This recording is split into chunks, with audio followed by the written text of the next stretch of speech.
Assalamualaikum warahmatullahi wabarakatuh.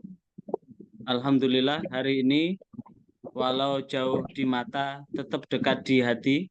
Kita bisa melanjutkan perkuliahan kita walaupun secara fisik kita tidak bisa bersua, tapi mudah-mudahan pertemuan secara semu atau bersemuka ini tetap tidak mengurangi, sekali lagi, tetap tidak mengurangi esensi dari perkuliahan kita, di mana hari ini kita akan kuliah kuliah tafsir ahkam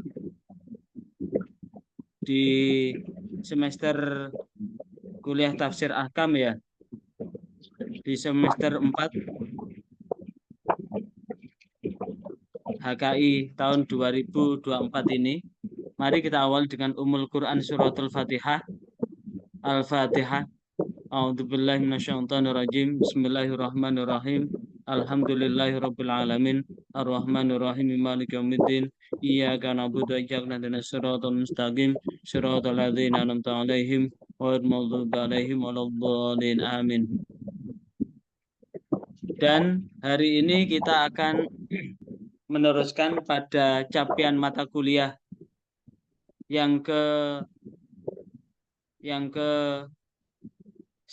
ini. Ini adalah capaian mata kuliah yang ke-10. Capaian mata kuliah yang ke-10 yaitu puasa wajib. Kita akan membahas puasa Ramadan untuk tafsir Al-Qur'an surah Al-Baqarah ayat 183, 184, 185 dan 187 yang hubungannya dengan ini tafsir ahkam. Ini bukan sholat tapi puasa Ramadan. Puasa Ramadan ini.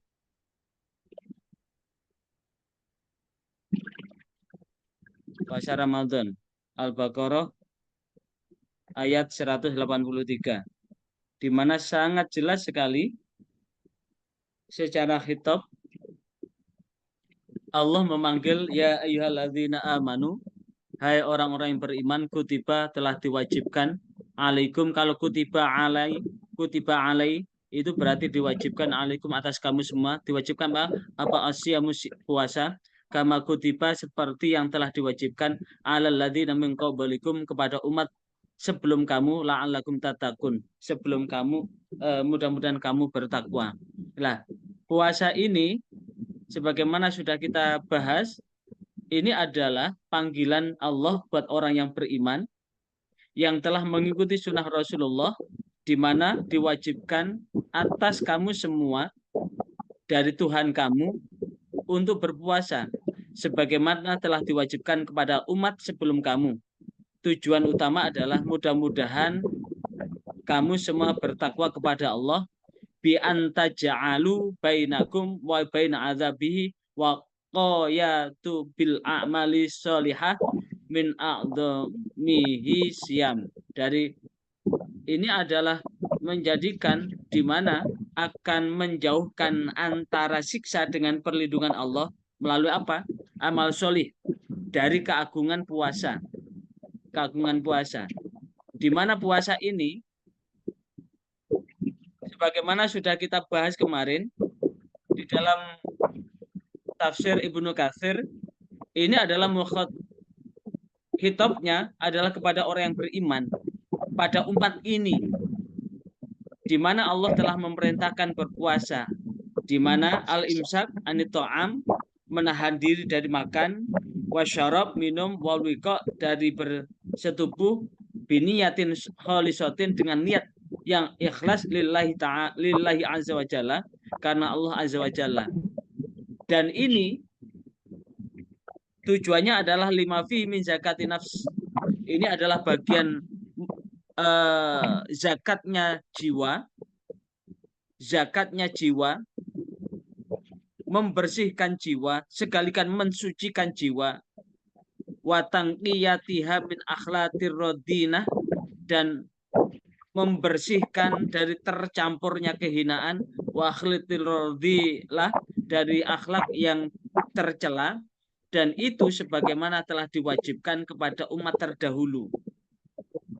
Dan falahum fihi uswatun, dan bagi orang-orang yang beriman itu terdapat contoh untuk apa? Liyajtahida haulai fi adai hadzal fardi, dan betul-betul bersungguh-sungguh untuk melaksanakan kewajiban ini.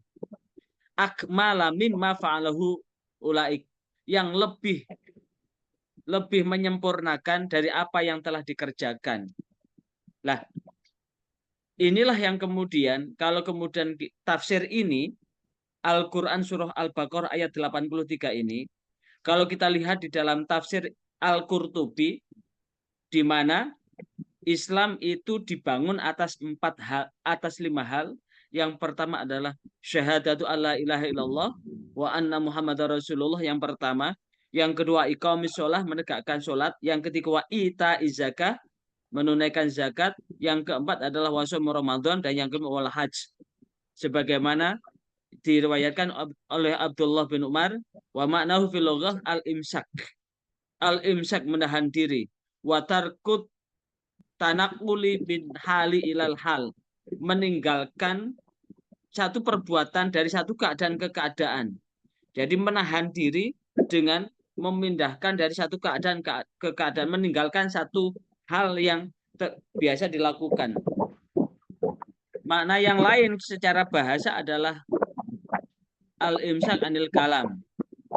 Tapi intinya di mana puasa ini terkandung beberapa makna. Sekali lagi, puasa ini terkandung beberapa makna, di mana di dalam tafsir Al-Qurtubi, wasaumu fi syar'i al-imsak anil muftirat ma'a iktironin niyah, adalah puasa itu secara syarak adalah menahan diri dari membatalkan, dari segala yang membatalkan, ma'a iktiron, dengan menyatukan dengan niat, min tulu'il fajri, dari terbitnya fajar, ila ghurubi syamsi, sampai tenggelamnya matahari, wa tamamuhu wa kamaluhu bijtinabil mahdzurah.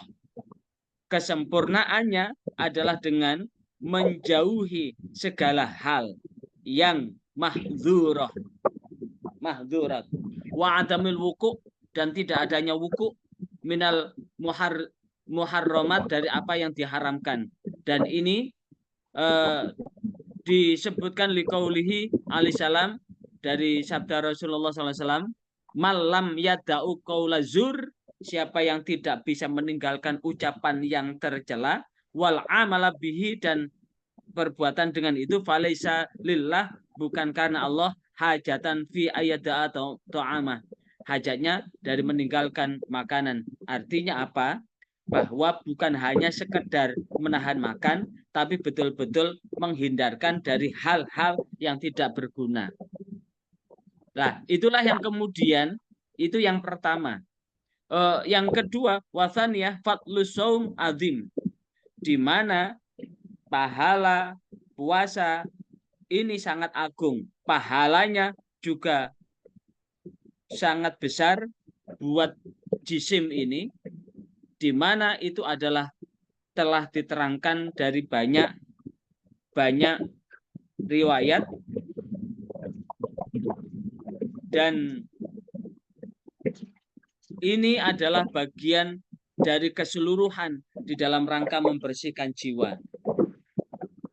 Dan ternyata kalau kemudian kita lihat dari tafsir Ibnu Katsir, maka sesungguhnya puasa Ramadan, puasa yang disebutkan di dalam Al-Quran surah Al-Baqarah ayat 183, itu ternyata hubungannya dengan puasa Ramadan, kama kutiba 'alal ladzina min qablikum, sebagaimana diwajibkan kepada umat yang lain. Ternyata puasa Ramadan itu juga diwajibkan kepada umat Nabi Musa, umat Nabi Daud, dan umat Nabi Isa. Cuma untuk umat Nabi Musa itu suka nazar begitu, sehingga mestinya 1 bulan itu adalah 30 hari, nazar 2 kali 10, hingga mereka itu puasanya 50 hari. Namun ketika mereka sudah diwajibkan puasa 50 hari, dia akhirnya tidak kuat untuk menjalankan puasa 50 hari itu. Dan riwayat puasa ini pun disebutkan ada 3 tahap. Sekali lagi, riwayat puasa ini pun disebutkan ada 3 tahap, di mana faqala Rasulullah Shallallahu Alaihi Wasallam ini wa amma ahwalusiyam, adapun terkait dengan ahwalusiyam, dari apa yang dilakukan hubungannya dengan siam, fa inna Rasulullah, bahwa sesungguhnya Rasulullah SAW qadima fil Madinah, saat beliau datang di Madinah. Sekali lagi, bahwa puasa wajib yang dijalankan oleh Rasulullah itu ada 3 tahap. Yang pertama adalah fa inna Rasulullah qadima al-Madinah, bahwasanya Rasulullah ketika datang di Madinah, faja'ala yasumu min kulli syahrin salasata ayyam, maka Rasulullah menjadikan puasa 3 hari tiap bulan itu. Jadi tiap Yaumul Bid, saat beliau datang ke Madinah, beliau mewajibkan diri untuk berpuasa 3 hari di bulan Ramadan itu.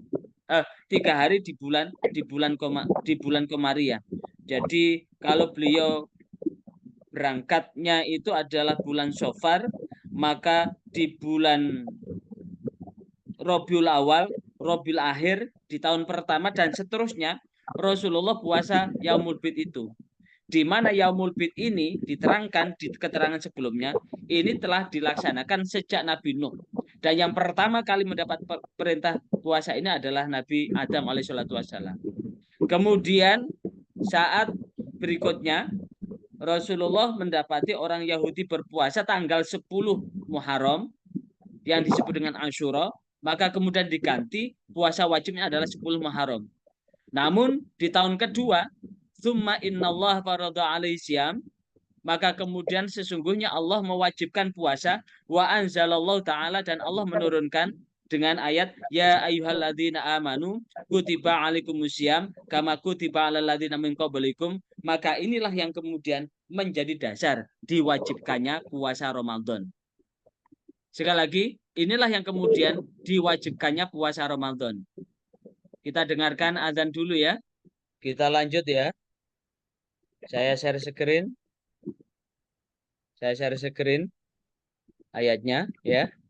Inilah yang kemudian disebutkan wa amma ahwalusiyam, adapun keadaan puasa, maksudnya adalah dari perjalanan riwayatnya puasa, fa inna Rasulullah, maka sesungguhnya Rasulullah sallallahu alaihi wasallam qadimal Madinah, datang di Madinah, fajala yasumu, maka Rasulullah menjadikan puasa min kulli syahrin, setiap bulan salasata ayyam, 3 hari. Maka 3 hari inilah yang disebut dengan puasa Yaumul Bid. Ini saat Rasulullah datang ke Madinah itu, puasa wajib yang dijalankan oleh Rasulullah untuk mewajibkan puasa adalah puasa Yaumul Bid itu. Namun kemudian pada tahun berikutnya di tahun berikutnya ketika Rasulullah tahu bahwa ada orang Yahudi puasa di tanggal 10, ditanya kenapa? Puasa itu adalah hari kemenangan Nabi Musa, maka Rasulullah menjawab bahwa kami lebih berhak untuk berpuasa itu, maka kami wajibkan untuk puasa ini, maka hanya 1 tahun 1 kali tok Rasulullah mewajibkan puasa Asyura itu. Namun kemudian setelah di tahun kedua, tepatnya bulan Sya'ban tahun kedua, jadi Rasulullah mewajibkan Asyura itu, mengganti puasa wajib Asyura itu adalah di tahun kedua Hijriah. Maka di tahun kedua Hijriah di bulan Sya'ban turunlah ayat ini, ya ayyuhalladzina amanu kutiba alaikumusiyam kama kutiba alal ladzina min qablikum. Inilah yang kemudian menjadi dasar diwajibkannya puasa Ramadan. Itu. Kemudian terkait dengan perintah inilah yang kemudian bahwasanya Allah telah menjadikan Ramadan ini sebagai puasa wajib, dan itu dijelaskan kama kutiba 'alal ladzina min qablikum, sebagaimana telah diwajibkan kepada umat sebelum kamu. Itu berarti umat sebelum Rasulullah pun, yaitu umat Nabi Isa, Nabi Musa, Nabi Daud, itu juga sudah diwajibkan puasa Ramadan itu. Namun terkait dengan puasa tengah bulan, ini disebutkan waqad ruwiya, telah diriwayatkan anasyam, bahwasanya puasa karena awalan, pertama kali, kama kana alaihil umam qablana, seperti apa yang telah dilakukan pada umat sebelum kami, mingkuli syahrin salata ayam, setiap bulan adalah 3 hari. Ini sebagaimana disebut an Mu'adz wa Ibnu Mas'ud, Ibnu Abbas, atau Qatadah, Dohak, Ibnu Mazahim, wazada lam tazal hadza masyru'an, dan tidak pernah berhenti syariat ini dari zaman min zaman Nuh, dari zaman Nabi Nuh, ila an-nasakha, ila an-nasakhallah, sampai Allah memansuh, mengganti dzalika bisyami syahri Ramadan, demikian itu dengan puasa Ramadan. Jadi puasa 3 hari Yaumul Bid itu telah diwajibkan sejak zaman Nabi Nuh sampai Nabi Muhammad. Sekali lagi, puasa Yaumul Bid itu telah disyariatkan sejak zaman Nabi Nuh sampai Nabi Muhammad, sampai turunlah perintah puasa Ramadan ini. Makanya sebetulnya kalau kemudian kita puasa Yaumul Bid itu sangat penting, walaupun itu sunnah, tapi sunnahnya sangat penting, di mana sudah disyariatkan sejak zaman Nabi Nuh. Kemudian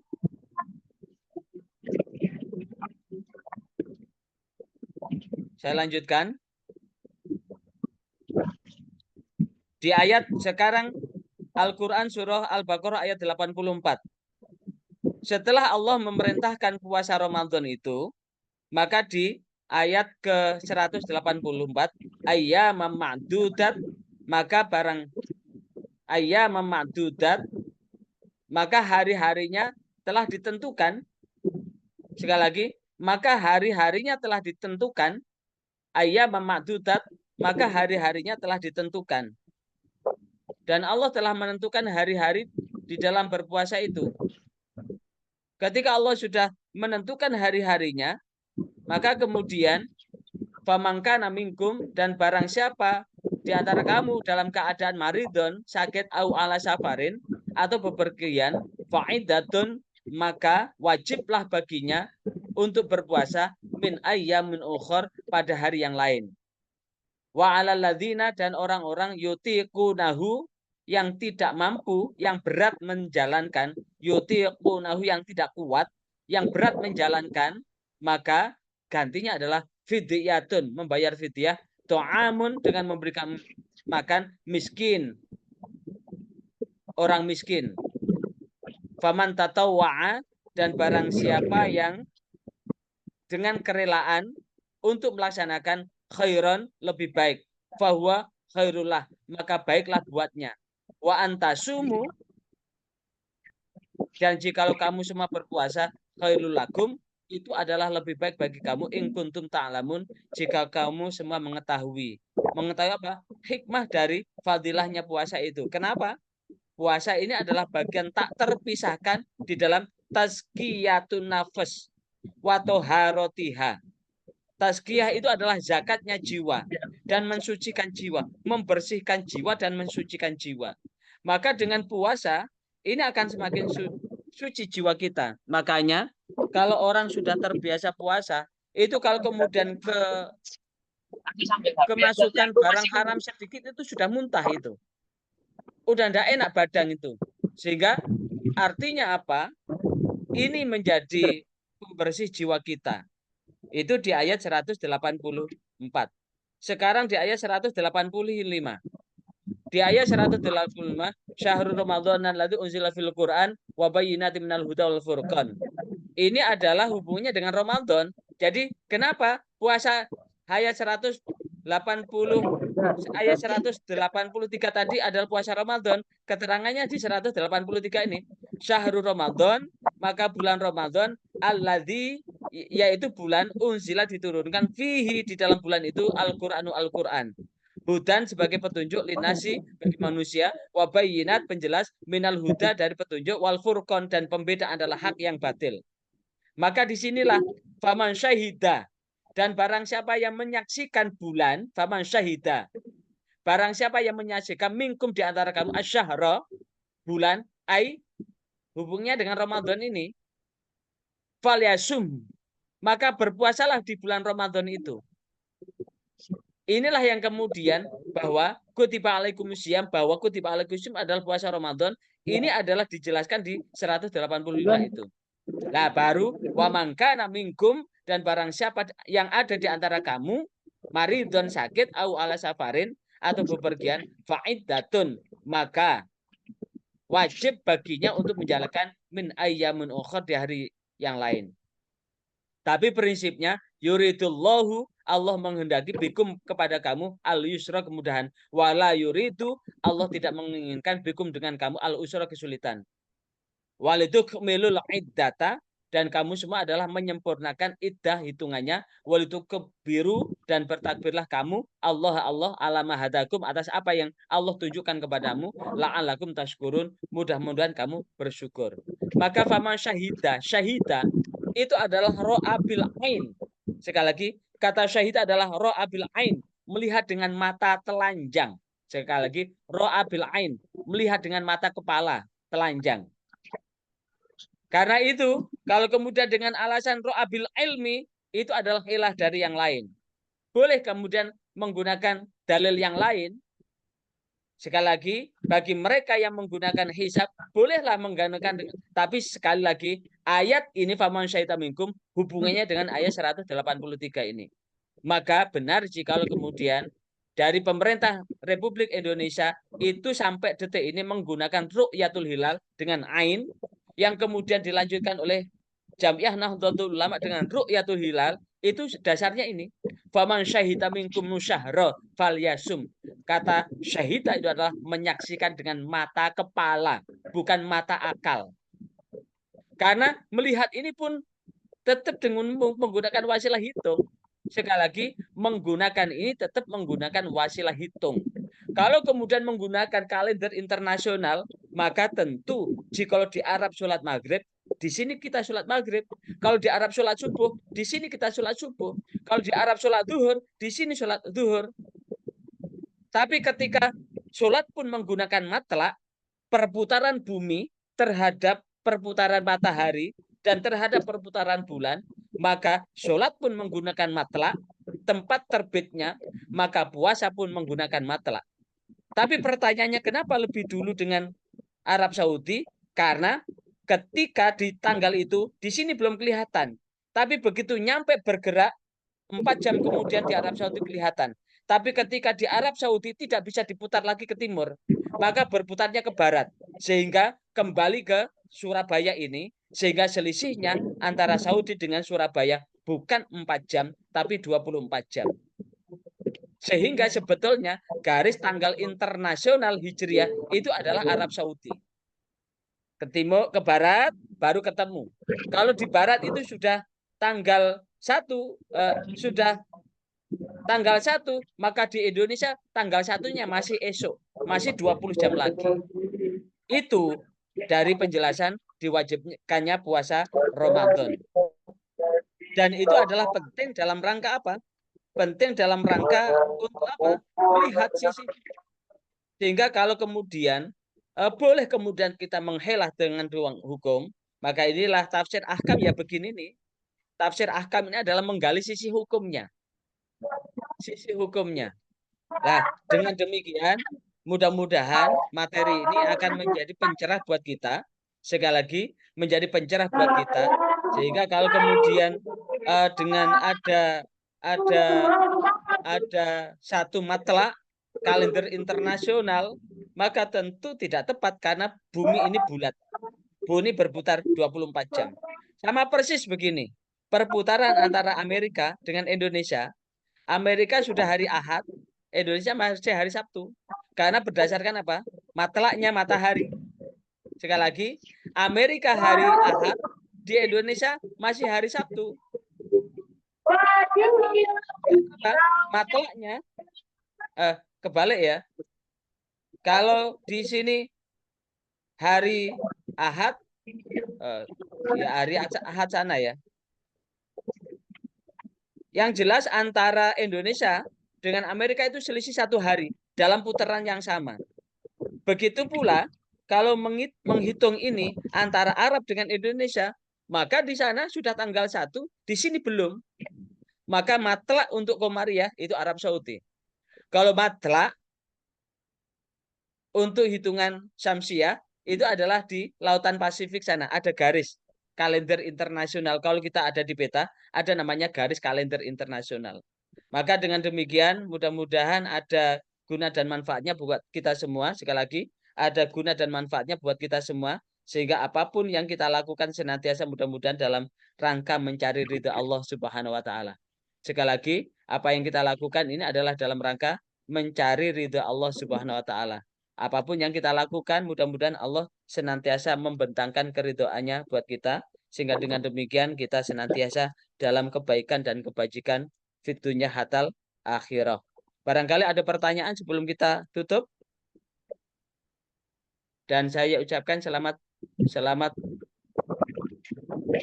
sholat Isya ya. Saya foto lagi, tolong Mas Bangkit. Mas Bangkit, tolong dinyalakan kameranya Mas. Mas Bangkit, tolong dinyalakan kameranya. Mas Bangkit. Udah nyala kameranya?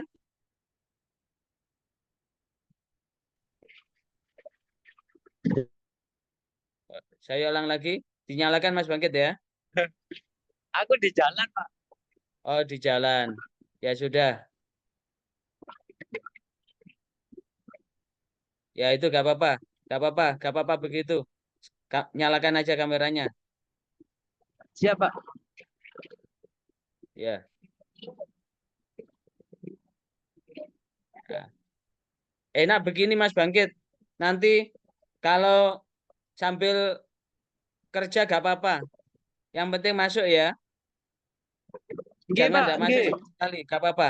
Sambil kerja, sambil ini memang saya lakukan begini ini supaya yang kerja-kerja tetap bisa masuk begitu.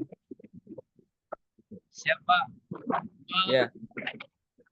Itu mau penjelasan sampean. Ya. Masuk, Pak. Oh, tadi, Pak. Ya. Supaya bisa masuk yang kerja-kerja. Siap. Saya kira itu. Saya cukupkan sekian ya. Ya. Materi Siap, sudah Pak. selesai saya sampaikan. Sekali lagi. Materi sudah saya sampaikan. Dari tafsir Al-Quran Al-Baqarah. Surah Al-Baqarah ayat 183. Intinya di 183 adalah Allah mewajibkan puasa sebagaimana Allah wajibkan pada umat yang lain. Di ayat 184, sekali lagi, ayat 184, ini adalah hubungannya adalah Allah sudah memberikan waktu selama 1 bulan itu. Tapi bagi yang sakit maupun bepergian boleh mengkodok di hari yang lain. Tapi jika lo tahu fadilahnya, berpuasa itu lebih baik. Walaupun sakit, selama sakit itu tidak sampai membuat kita hancur, walaupun kita bepergian, tidak sampai kita meninggal, tetap puasa itu jauh lebih bagus. Karena hikmah puasanya akan lebih besar. Wa antasumu khairul lakum in kuntum ta'lamun. Jikalau kamu berpuasa itu lebih bagus.